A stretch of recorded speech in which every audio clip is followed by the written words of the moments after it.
Hello students, welcome back to prep on. आज Indian polity को आगे बढ़ाते हैं। इंडियन पॉलिटी का सबसे important part third, that is fundamental rights, we have started.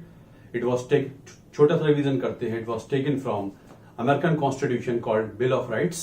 Fundamental rights are those bare minimum rights, वो basic rights हैं जिनके बिना व्यक्ति का पूर्ण विकास नहीं हो सकता। फंडामेंटल राइट्स जस्टिशिएबल है ना।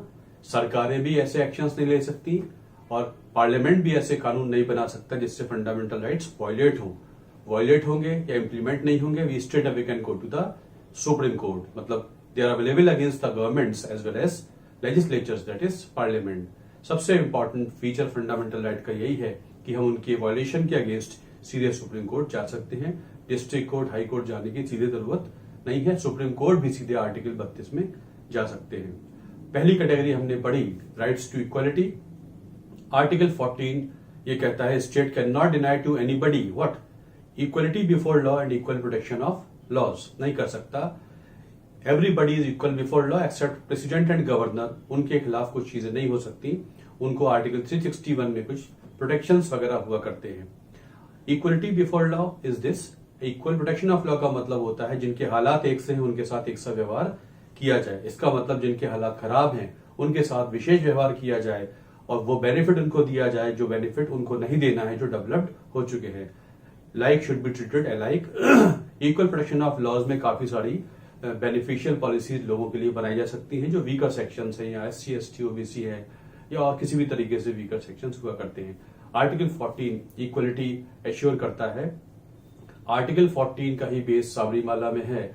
आर्टिकल 14 की ही वजह सिटीजनशिप अमेंडमेंट एक्ट में है, वही इश्यू को लेके कि इक्वालिटी नहीं है, तो ये 14 हो जाता है।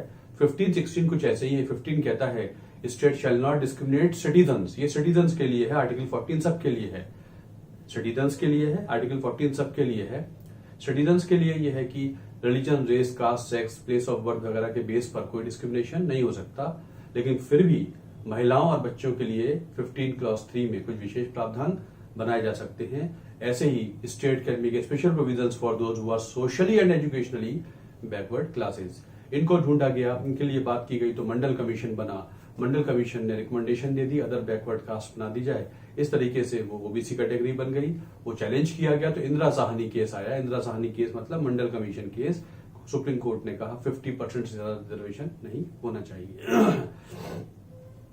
आर्टिकल 16 सिर्फ एम्प्लॉयमेंट के लिए है, स्टेट एम्प्लॉयमेंट के लिए है कि सबके लिए इक्वल अपॉर्चुनिटी होनी चाहिए जहां तक स्टेट एम्प्लॉयमेंट की बात है। और ऐसा होते हुए कोई रिलीजन, रेस, कास्ट वगैरह भेदभाव नहीं होना चाहिए। लेकिन 16 क्लॉज 4 में लिखा है कि state can make special provisions for backward class of citizens. उनको लगता है।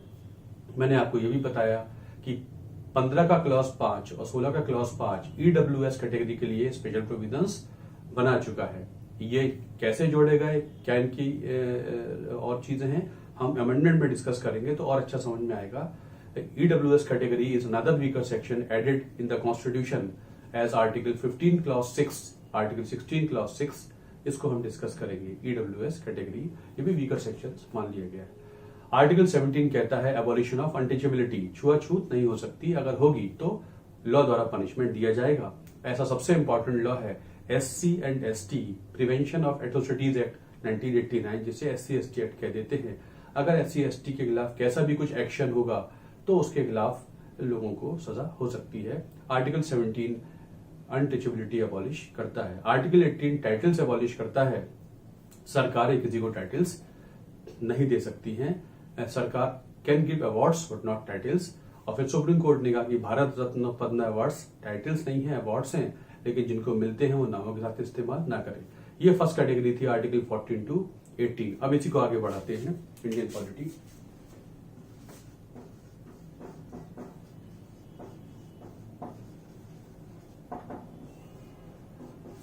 Now we are discussing fundamental rights.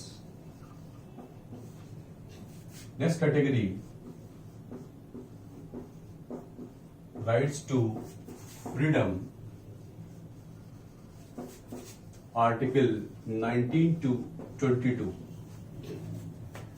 Next category, first was rights to equality, second is rights to freedom. Article 19 very very important, clause 1, clause भी याद करेंगे आप, gives citizens 6 basic freedoms. किसको है?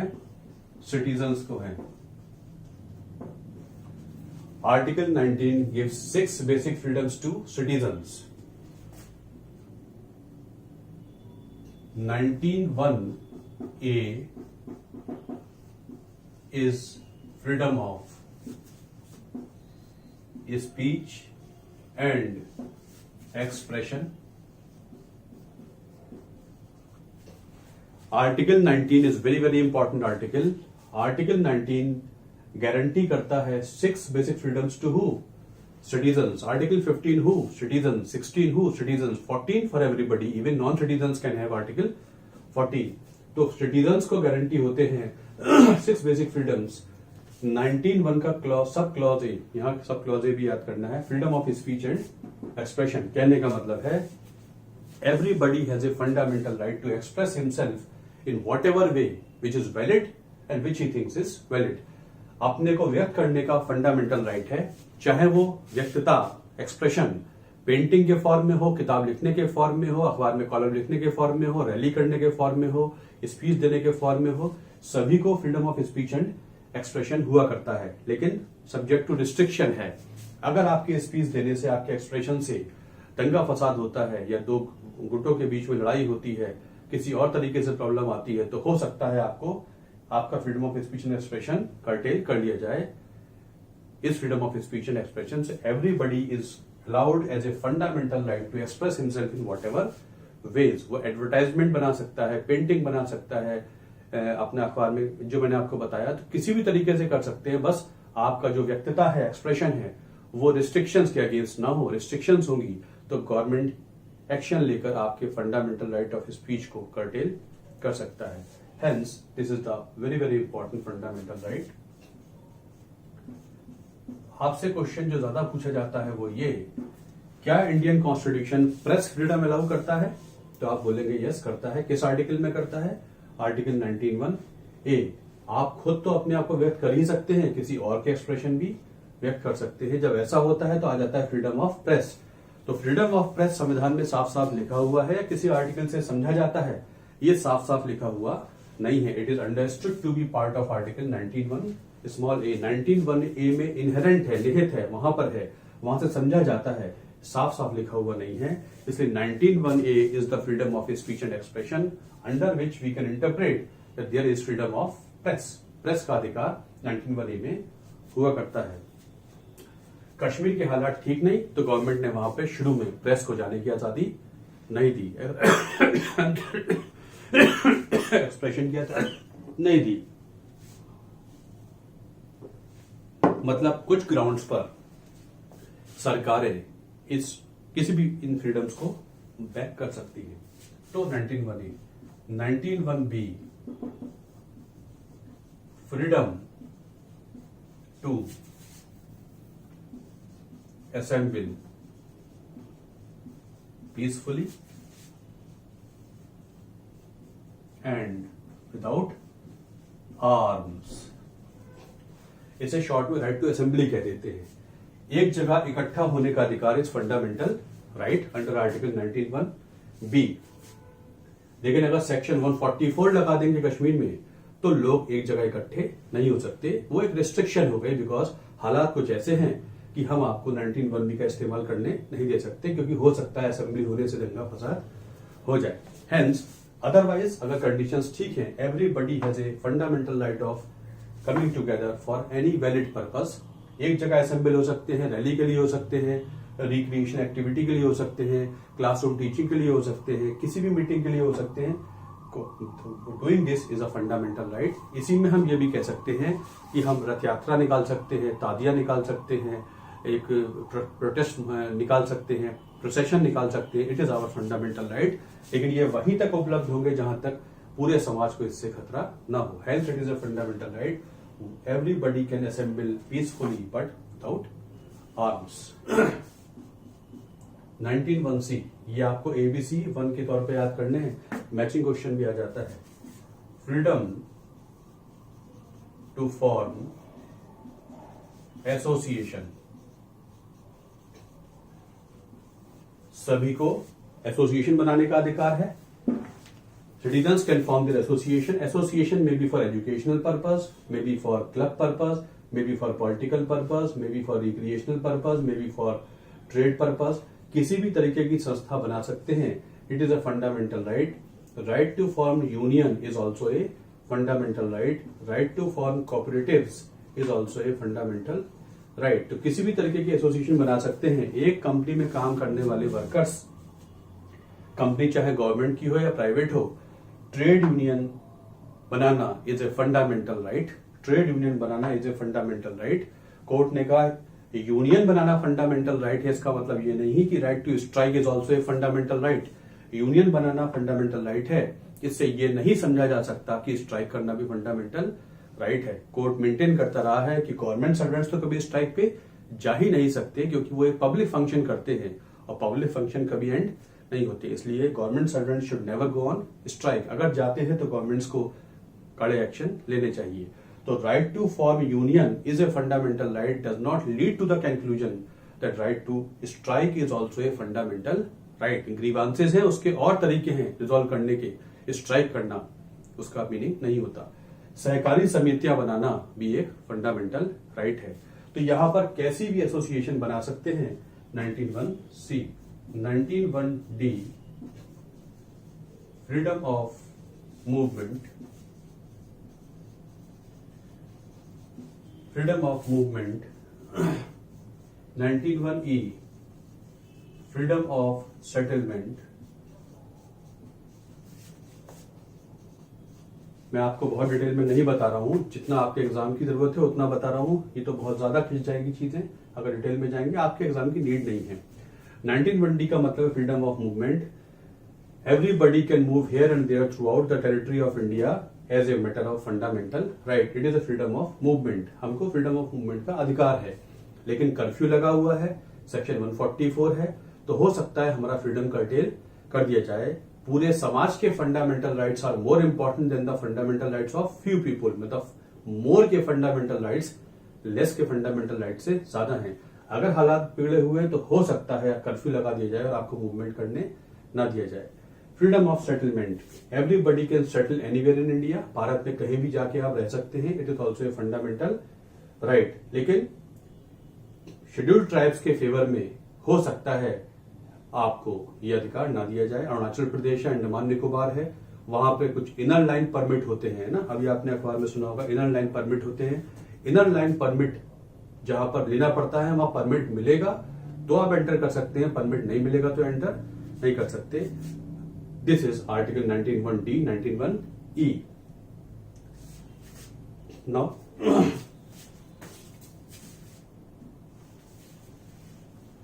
19(1)(f)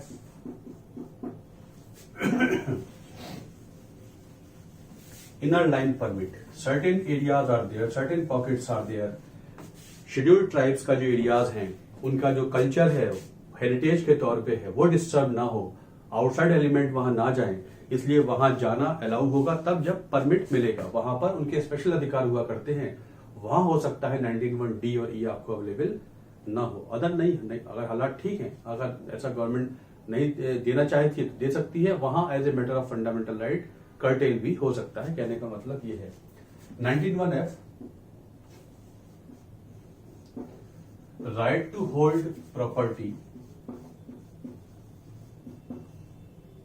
Right to hold property used to be a fundamental right.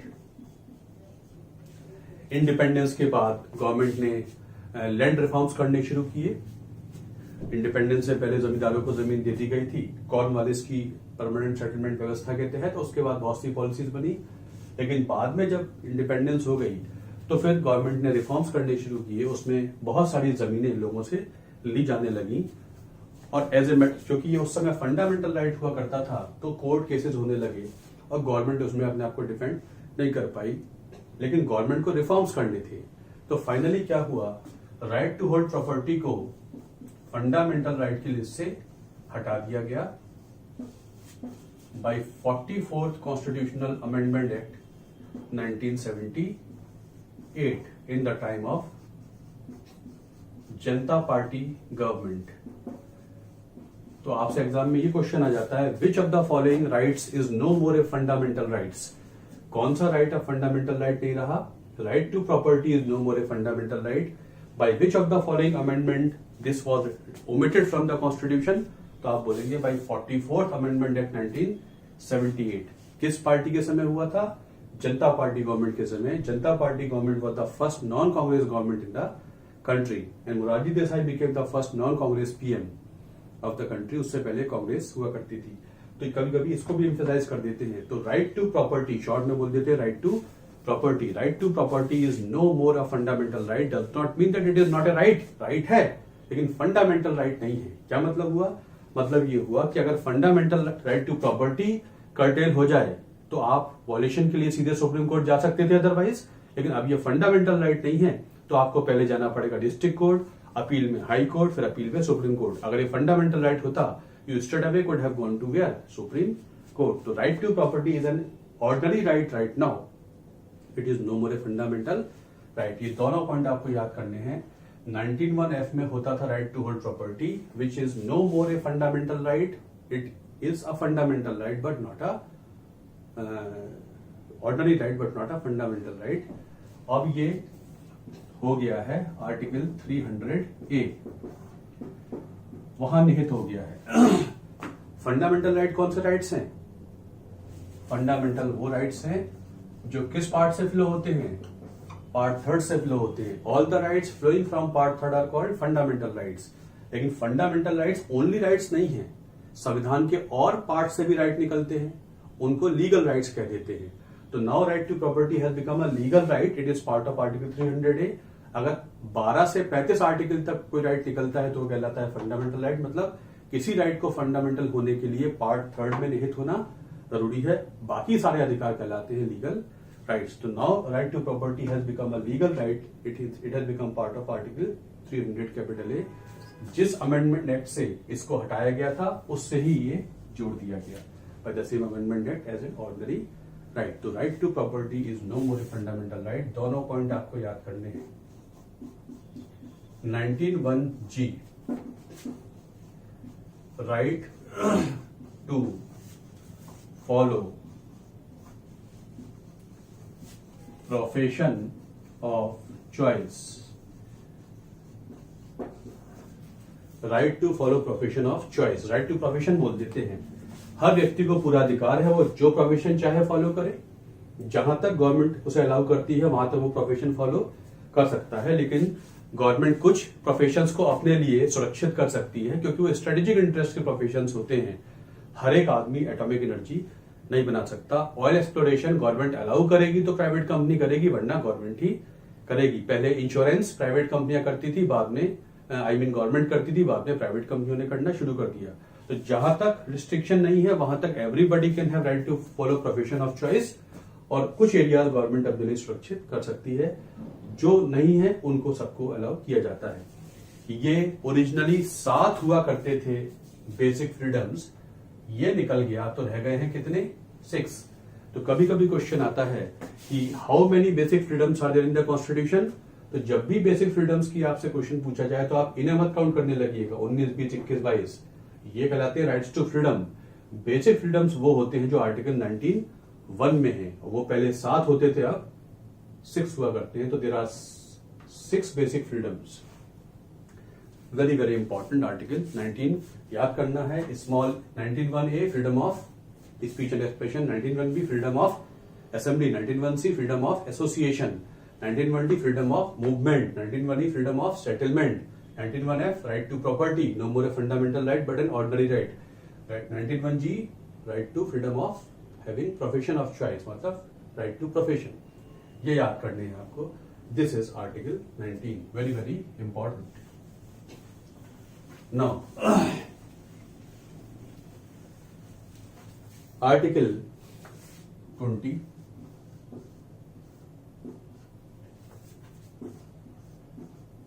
Prohibits. Article 20 आपको समझाने के लिए बता रहा हूं, हो सकता है आपके यूपी पीसीएस एग्जाम में ये पीएससी वाले एग्जाम में हो सकता है ना भी आए, लेकिन समझ लीजिए आर्टिकल 20 नहीं अलाउ करता x post facto criminal legislation, that is, no law can be enforced from a back date. Article 20 prohibit करता है ex post facto criminal legislation. इस फ्रेज का मतलब है नो, प्रोहिबिट का मतलब हो गया no, no criminal law, no criminal law can be brought into force from a back date. किसी भी क्रिमिनल कानून को किसी पिछली तारीख से प्रभाव में नहीं लाया जा सकता। मतलब इसका ये हुआ, ये तो इसका मीनिंग हो गया कि no law can be enforce from a back date. कहने का मतलब टुडे, टुमारो, यस्टरडे, ये क्रिमिनल लॉ है। आज पार्लियामेंट ने क्रिमिनल लॉ बनाया इस क्रिमिनल लॉ को अगर आज पास किया गया है, आज से प्रभाव में आया है, तो ये आज के बाद ही लागू होगा, आज से पहले लागू नहीं हो सकता। मतलब जिस दिन कानून पास होगा उसके बाद जो क्राइम होंगे उन्हीं को इसमें कवर कर सकते हैं। क्राइम पहले हुआ हो, बाद में कानून बना हो, तो उस क्राइम को इसमें कवर नहीं कर सकते। ये इसका मीनिंग हुआ। कहने का मतलब है कि जब क्राइम हुआ है उस दिन लॉ की डेफिनेशन क्या थी, उस दिन जो डेफिनेशन थी वही अप्लाई की जाएगी। दिल्ली रेप केस हुआ दिसंबर 2012 में, और उसमें जुवेनाइल्स को 3 साल से ज्यादा सजा नहीं दे सकते थे, डेथ सेंटेंस तो बहुत दूर की बात है। इसीलिए जो 5वां एक व्यक्ति था, जो बच्चा था, जुवेनाइल था उस समय, क्योंकि 18 साल से कम के बच्चों को रिमांड होम में भेजा जाता है, सुधार गृह में भेजा जाता है, रिफॉर्मेशन होम में भेजा जाता है, उनको जेल नहीं भेजा जाता। क्राइम उसका बहुत संगीन था, हीनस था, लेकिन फिर भी चूंकि जो कानून है वो नहीं अलाउ करता कि बच्चों को डेथ सेंटेंस या बड़ी सजा दी जाए, वो संगीन कानून क्राइम होने के बावजूद भी उसको सजा नहीं हो पाई, क्योंकि उस दिन कानून ये नहीं कहता था कि 18 साल से कम के बच्चों को सजा हो सकती है। तो जिस दिन क्राइम हुआ है उस दिन कानून क्या कहता है वही अप्लाई होगा, फैसला चाहे कभी भी आए। तो इस सेंटेंस का मतलब है कि one can be punished only as per the law as existed on the day of crime. जिस दिन उस लॉ में क्राइम की डेफिनेशन जो है वही रखी जाएगी, उसके बाद चेंज हो जाए तो उसमें चेंज होने के बाद जो क्राइम होंगे वो कवर होंगे। पहले वाले क्राइम्स को नए कानून में हम कवर नहीं कर सकते। लेकिन वो कौन से क्राइम? क्रिमिनल एक्ट्स जो हैं वो पहले किए गए हों और बाद में हम कानून बना के कह दें कि अब इसमें सजा होगी, ऐसा संभव नहीं है। Hence ex post facto criminal legislation का मतलब है one can be punished only as per the law as defined on the day of crime. बाद में पार्लियामेंट ने कानून चेंज कर दिया कि अगर 16 से 18 साल के बच्चे ने कोई हीनस क्राइम किया है, बड़ा जुर्म किया है, तो उसको एडल्ट की तरह ट्राई किया जा सकता है। अब ये चेंज 2016 में हुआ। अब अगर 16 से 18 साल के बच्चे कुछ बड़ा क्राइम करेंगे तो उनको डेथ सेंटेंस भी हो सकता है। लेकिन ये 16 के बाद हुआ। अब 16 के बाद अब क्राइम होगा तो वो उसमें कवर हो जाएगा, लेकिन 16 से पहले हुआ होता तो उसमें कवर नहीं होगा। इसलिए 2012 दिल्ली वाला जो केस था उसमें वो जो बच्चा था वो 3 साल की सजा काटकर बच गया। तो कानून प्रोस्पेक्टिवली अप्लाई होगा, रेट्रोस्पेक्टिवली अप्लाई नहीं होगा। इसका इंटेंट ये है। ये आपको समझाने के लिए हो सकता है आपके एग्जाम में बिल्कुल ना आए। तो आर्टिकल 20 का क्लॉज 1 कहता है कि no ex post facto criminal legislation is allowed, नहीं अलाउड है। दूसरा क्लॉज कहता है it prohibits double jeopardy. It prohibits double jeopardy. इसका मतलब होता है no person can be punished more than once for an offense,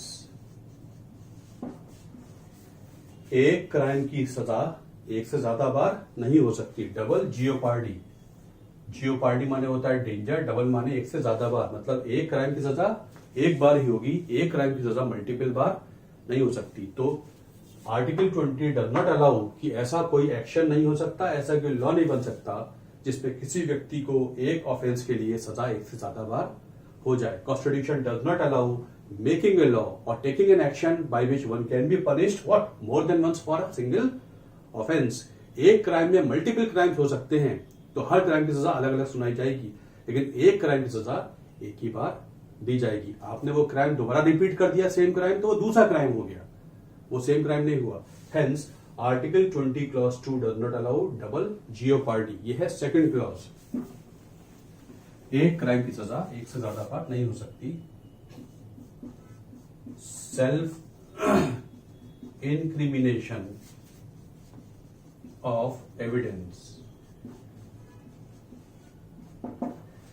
समझ लीजिए, it does not allow, prohibit लिखा हुआ है, constitution does not allow self incrimination of evidence. कहने का मतलब किसी को भी मजबूर नहीं कर सकते कि वो ऐसा एविडेंस दे, वो ऐसा एविडेंस दे जो यदि दे दिया उसने तो वो अपने आप को ही क्राइम में प्रूव कर देगा। फिर समझिए, police, government can not force anybody to provide an evidence which if given then the evidence can be used against the person to incriminate him into the crime। कहने का मतलब है अगर किसी ने क्राइम किया है तो गवर्नमेंट का काम है, पुलिस का काम है, इन्वेस्टिगेटिंग अथॉरिटीज का काम है कि वो पता लगा के लाएं कि क्राइम हुआ है। किसी को अपने ही खिलाफ गवाही देने के लिए मजबूर नहीं कर सकते। इसका मतलब ये है आप ढूंढ के लाइए, गवर्नमेंट को प्रूव करना पड़ेगा। इसलिए पब्लिक प्रोसिक्यूटर होते हैं, सरकारी वकील होते हैं, वो प्रूव करते हैं कि ऐसा ऐसा क्राइम हुआ है और एविडेंस पेश करते हैं। अगर सरकारी वकील ये नहीं प्रूव कर पाया कि ये रेप दिल्ली में हुआ था तो इसका मतलब वो रेप नहीं हुआ था। तो इसका मतलब ये है कि you can not force anybody कि वो अपने क्राइम को एडमिट करे, आप प्रूव करिए कि उसने क्राइम किया था। तो ये 3 प्रोटेक्शन हैं लोगों के लिए, क्योंकि इनका इस्तेमाल अगर गवर्नमेंट करेगी या पार्लियामेंट करेगा या सरकारें करेंगी तो हो सकता है लोगों पे जातियां भी हो जाएं। तो सरकारों की जातियों से बचाने के लिए आर्टिकल 20 दिया गया है। इसका मतलब है कि कोई कानून पिछली तारीख से लागू नहीं हो सकता, मतलब जिस दिन क्राइम हुआ था उस दिन लॉ की एप्लीकेशन क्या थी वही अप्लाई होगा। किसी को एक क्राइम की सजा एक से ज्यादा बार नहीं हो सकती है और किसी को अपने ही खिलाफ गवाही देने के लिए मजबूर नहीं कर सकते। No person can be forced to act as witness against himself। You shall find out, आप पता लगा के लाइए, किसी को फोर्स नहीं कर सकते। ये आर्टिकल 20 है, वेरी वेरी इंपॉर्टेंट। इतना इंपॉर्टेंट है, can not be suspended even in the time of emergency. याद करेंगे, आर्टिकल 20 इतना इंपॉर्टेंट है कि इमरजेंसी में भी सस्पेंड नहीं हो सकता। इमरजेंसी में कुछ आर्टिकल सस्पेंड हो जाते हैं, आर्टिकल 19 6 बेसिक फ्रीडम सस्पेंड हो जाएंगी, आर्टिकल 20 कभी सस्पेंड नहीं होता। आपको समझाने के लिए article 20 very very important. Polity के फंडामेंटल्स हैं, सभी एग्जाम्स में काम आएंगे। Article 21, the most important right in the constitution, सबसे important. It says no person can be deprived. Article 21, no person can be deprived of his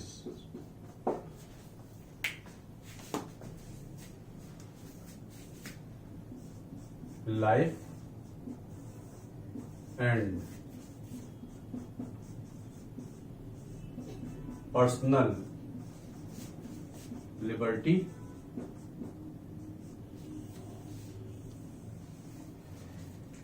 no person can be deprived of his life and personal liberty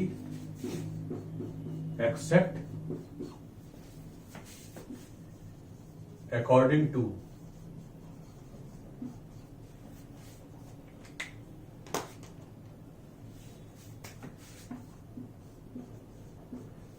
procedure established by law.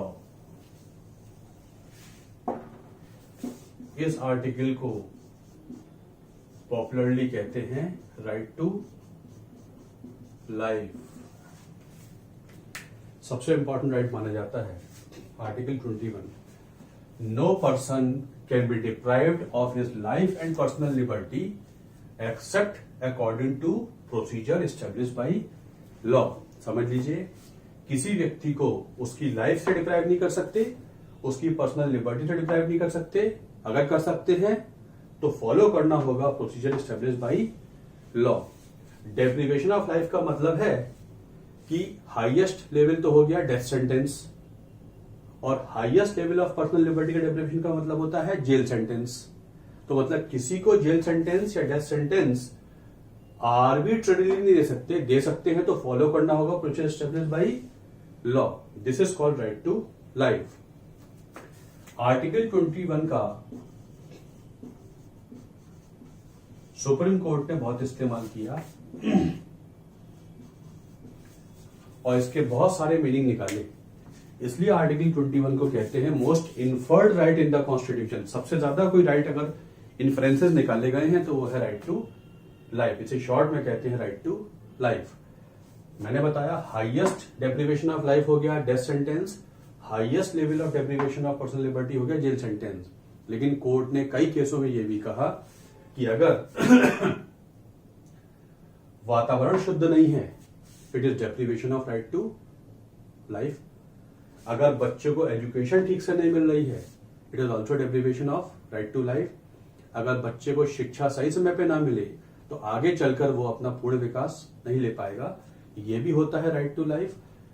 Diwali पे 10 बजे के बाद पटाखे चलाए जाएंगे या sulphur वाले crackers चलाए जाएंगे तो वातावरण दूषित होगा और राइट टू लाइफ एंडेंजर हो जाएगा। इसलिए ऑर्गेनिक पटाखे चलाइए जो जिसमें ये सब चीजें ना हो। ये क्या है, ये सब राइट टू लाइफ में इन्फ्लुएंसेस निकाले गए हैं। तो राइट टू लाइफ आर्टिकल 21 एक ऐसा राइट है जिसमें बहुत सारे राइट निहित हैं जो supreme court case to case influence करके बताता रहता है। आर्टिकल 21 के बहुत सारे इन्फ्लुएंसेस हैं। Most inferred right of the constitution कहलाता है। दिस इज दिस थिंग, मतलब किसी को डेप्रिवेशन कर तो सकते हैं, फॉलो करना होगा procedure establish by law. Delhi rape case हुआ, उनको डेथ सेंटेंस दिया जा रहा है तो फॉलो हुआ है procedure establish by law. They are being deprived of their life by following a procedure establish by law. Trial court ने फैसला दिया डेथ सेंटेंस, हाई कोर्ट ने कहा ओके, सुप्रीम कोर्ट ने कहा ओके। क्यूरेटिव पिटीशन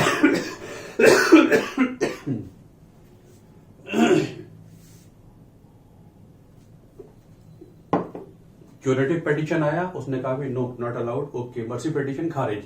मतलब प्रोसीजर लॉ द्वारा सारा प्रोसेस फॉलो हो रहा है, उसके बाद भी निकल के आ रहा है कि डेथ सेंटेंस देना चाहिए। This is right to life. अब इसमें कोर्ट ने कहा कि right to primary education is equal to right to life. Right to primary education is equal to right to life. ये सुप्रीम कोर्ट ने कह दिया।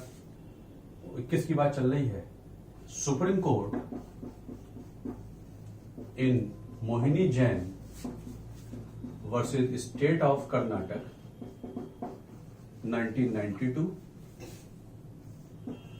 JP Unnikrishnan versus state of Andhra Pradesh 1993। इन दोनों केसेस में सुप्रीम कोर्ट ने कहा right to primary education is equal to right to life, that it should be a fundamental right. ये सुप्रीम कोर्ट का फैसला रहा। सुप्रीम कोर्ट ने कहा अगर बच्चे को शिक्षा मिले, ये तो एक बात है, सही समय पे मिलना चाहिए। अगर बच्चे को बाद में शिक्षा दे दी जाए तो उसका उतना फायदा नहीं होगा। फायदा तब होगा जब बच्चे को सही समय पे शिक्षा दी जाए, इसलिए इसको मानना चाहिए fundamental right under article 21। Supreme court ने कहा मोहिनी जैन केस और उन्नी कृष्णन केस में, याद रखना है आपको, in which of the following cases supreme court held that right to primary education is a fundamental right. आप बोलेंगे पहले मोहिनी जैन और साफ साफ कहा JP Unnikrishnan versus state of Andhra Pradesh में। ये डिफरेंस हो गया, इसी को पार्लियामेंट ने समझा और parliament added article 21 capital A right to primary education for the children between age of 6 to 14 years.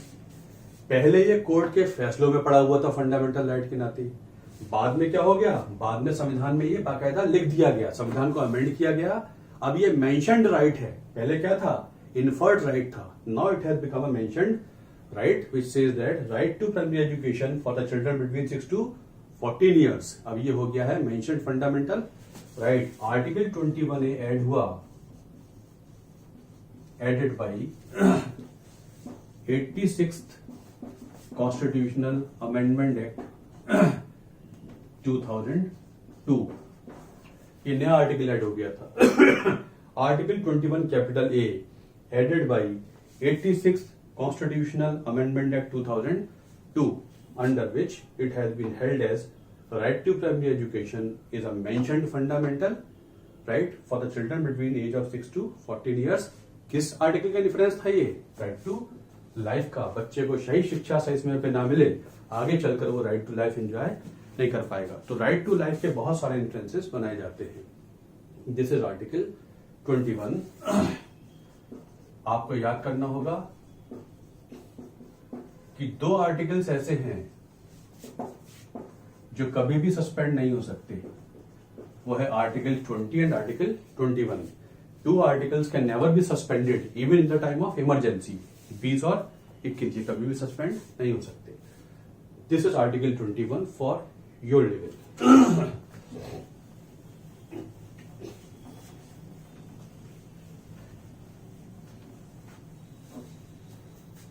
Now article 22 हम पढ़ रहे हैं, राइट्स टू फ्रीडम 19 से 22। 22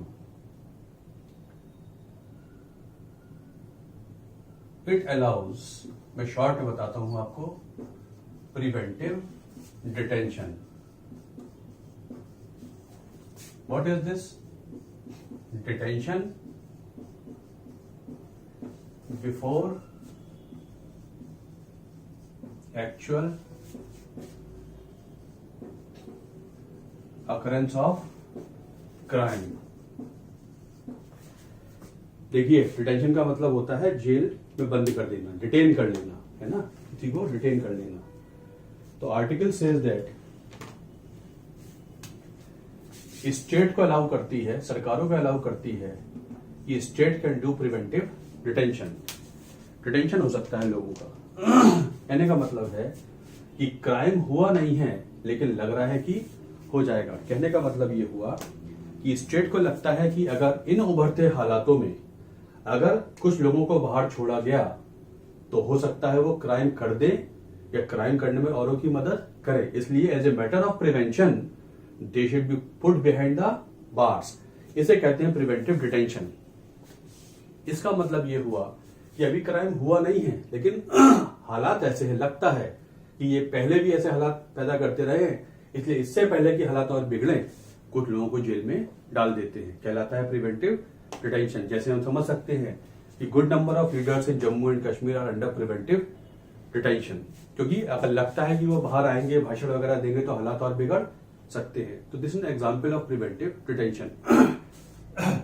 तो आर्टिकल 22 अलाउ करता है कि हो सकता है प्रिवेंटिव डिटेंशन अगर सरकार की कैलकुलेशन ये कहती है कि इनके बाहर रहने से क्राइम हो सकता है, तो उनको बिना क्राइम करे इस शक के आधार पे कि अगर ये हालात बाहर रहे तो हालात बिगड़ सकते हैं, होता है preventive detention.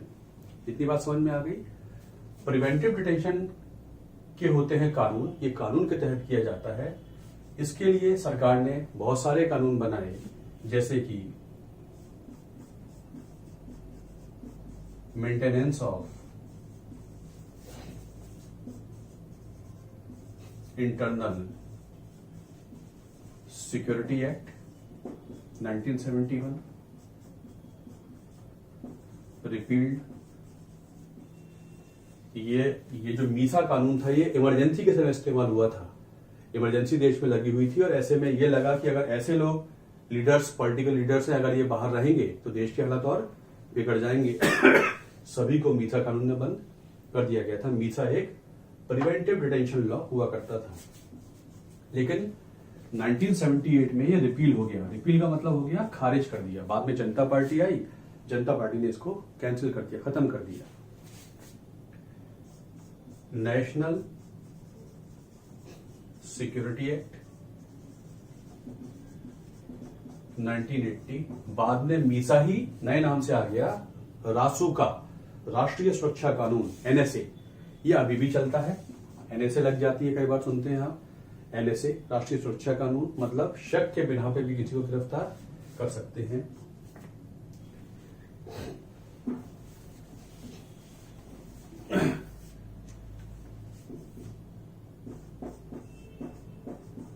Terrorist and disruptive activities prevention act 1985, सुना होगा आपने। टाडा कानून, पंजाब में आतंकवाद चल रहा था तब ये बनाया गया था। Terrorist and disruptive activities prevention act 1985, Tada कानून। टाडा कानून रिपील्ड, इसको भी रिपील कर दिया 1985 में, ये भी रिपील हो गया। जब पंजाब में प्रॉब्लम चल रही थी तब बनाया, राजीव गांधी गवर्नमेंट ने इसको बनाया था। तो ये कानून था, खत्म हो गया। प्रिवेंशन ऑफ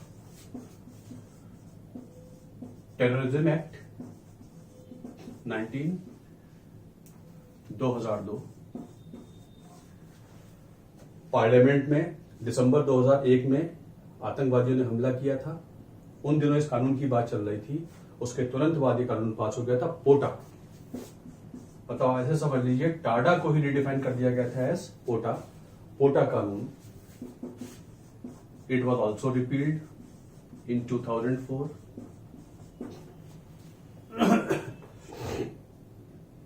ये कुछ इंपॉर्टेंट कानून बने हैं जो प्रिवेंटिव डिटेंशन लॉस हुआ करते हैं। Unlawful activities prevention act amend हुआ है 2019 में, स्टिल गोइंग ऑन। यूएपीए अखबार में आ जाता है। अनलॉफुल एक्टिविटीज प्रिवेंशन एक्ट 2019 पास पहले हो चुका है 65 में, जिसे 2019 में अमेंड हुआ है, जिसमें गवर्नमेंट को बहुत सारी पावर्स दे दी गई। ये भी कैसा है? प्रिवेंटिव डिटेंशन लॉ है। तो होता है प्रिवेंटिव डिटेंशन, कहने का मतलब है कि वैसे तो आर्टिकल 21 कहता है राइट टू पर्सनल लिबर्टी, किसी की पर्सनल लिबर्टी बिना कानून के भंग नहीं कर सकते, लेकिन 22 कहता है कि अगर हालात खराब हैं तो किसी को शक के आधार पर भी गिरफ्तार कर सकते हैं, लेकिन कानून के तहत करेंगे। और वही ये सारे कानून हुआ करते हैं जिनके तहत लोगों को गिरफ्तार किया जाता था। इनमें से कुछ खत्म हो गए हैं, एनएसए और यूएपीए अभी भी चलते हैं। ये है प्रिवेंटिव डिटेंशन। तो article 19, 20, 21, 22 are called rights to freedom. समझ में आया होगा आपके। पहली कैटेगरी हो गई rights to equality 14 to 18 and 19 to 22 कहलाता है राइट्स टू फ्रीडम। चलिए यही रोकते हैं। Thanks a lot for watching this video. आपका कोर्स CIL कोल इंडिया से पहले खत्म होगा, बिल्कुल परेशान ना रहें। आने वाले कुछ दिनों में मैं जल्दी ही आपके और सब्जेक्ट्स के लिए कुछ नोट्स अपलोड कर दूंगा। क्लासेस की गारंटी तो नहीं देता, लेकिन नोट्स जरूर मैं अवेलेबल करा दूंगा। I am in the search of certain good notes. जल्दी ही we will do that also. So इनको रिवाइज करते रहिए, पढ़ते रहिए, work very very hard but smartly and be positive and believe in yourself. Work very hard and be disciplined in your preparation. Definitely you will be successful. Thanks a lot. बिल्कुल परेशान ना हो, gaps हो जाते हैं since I am not feeling well, but जल्दी ही ये सब रेगुलर होगा और आपका कोर्स पहले ही खत्म होगा। जस्ट डोंट वरी, इंग्लिश में भी मैं आपको कुछ अच्छी हेल्प करूंगा। So thanks a lot for watching this video.